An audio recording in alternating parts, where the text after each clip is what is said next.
আমার আল্লাহ বলেন, হে পৃথিবীর মানুষ, হে আমার বান্দারা, তোমরা দুনিয়ার মধ্যে গিয়েছো, আমি তোমাদেরকে দুনিয়ার মধ্যে পাঠাইলাম। পাঠাইবার পরে আমি জানি তোমরা অনেক অন্যায় পথে যাবে, অনেক কাজ করবে, যে কাজগুলোর মধ্যে তোমাদের গুনাহ হয়ে যাবে।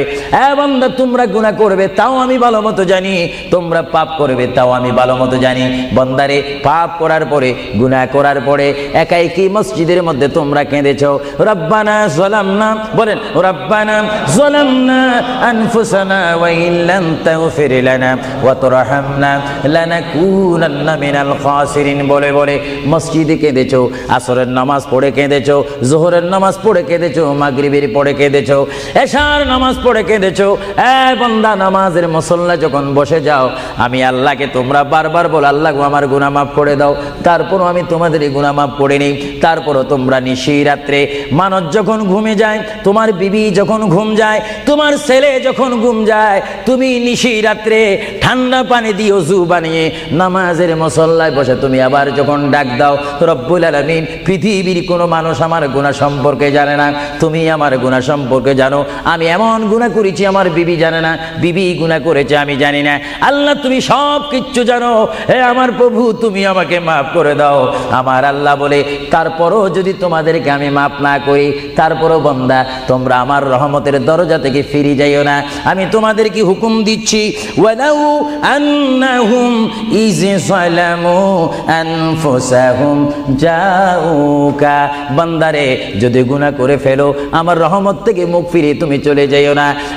বান্দা, আকাশ পরিমাণ যদি গুনাহ করো, পাতাল পরিমাণ যদি গুনাহ করো, সাগরের পানি পরিমাণ যদি গুনাহ করো, পাহাড় তুলনায় যদি তুমি গুনাহ করো, আমার দরবার থেকে তুমি নিরাশ হইও না। বান্দা, আমি তোমাকে একটি রাস্তা বাতাই দিচ্ছি, একটি পথ তোমাকে আমি দেখাই দিচ্ছি। সেই পথটি কোন পথ তোমরা জানো? ওয়ালাউ আন্নাহুম ইয যালামু আনফুসাহুম জাউকা, বান্দারে, যখন তোমরা বরবাদ হয়ে যাবে, তখন তোমাদেরকে একটা পথ আমি তোমাদেরকে দেখাই দিলাম। সেই পথটির নাম হচ্ছে আমার রাসূলের মদিনা। জোরে বলেন সুবহানাল্লাহ। বান্দা, আমার নবীর দরবারে গিয়ে কেঁদে কেঁদে তোমরা বলো, ইয়া রাসূলুল্লাহ, ইয়া হাবিবাল্লাহ, আয়াকা ইয়া রাসূলুল্লাহ।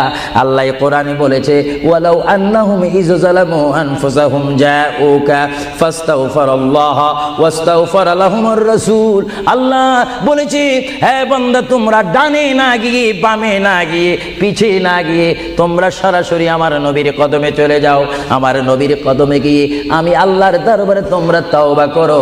তওবা করতে করতে তোমাদের চোখের পানি যখন বাইর হয়ে যাবে, আর ওই মুহূর্তে যদি আমার বন্ধু যদি তোমাদের জন্য আমার দরবারে সুপারিশ করে, আমি আল্লাহ তোমাদেরকে ওয়াদা দিয়ে দিলাম, গ্যারান্টি দিয়ে দিলাম, আমার রাসূল যদি তোমাদের জন্য আমার দরবারে সুপারিশ করে, সঙ্গে সঙ্গে বান্দা, তোমার অতীতের জীবনের কবিরা সগীরা গুনাহ মাফ করে দেব। জোরে বলেন সুবহানাল্লাহ। আরো জোরে বলেন সুবহানাল্লাহ। আমার আপনার গুনাহ মাফ করার জন্য রাসূলুল্লাহর দরবারে যাওয়ার দরকার আছে কিনা? চিৎকার জীবন আছে কিনা? এটা আল্লাহু আকবার, নারায়ে তাকবীর, আল্লাহু আকবার, নারায়ে রিসালাত, ইয়া রাসূলুল্লাহ, নারায়ে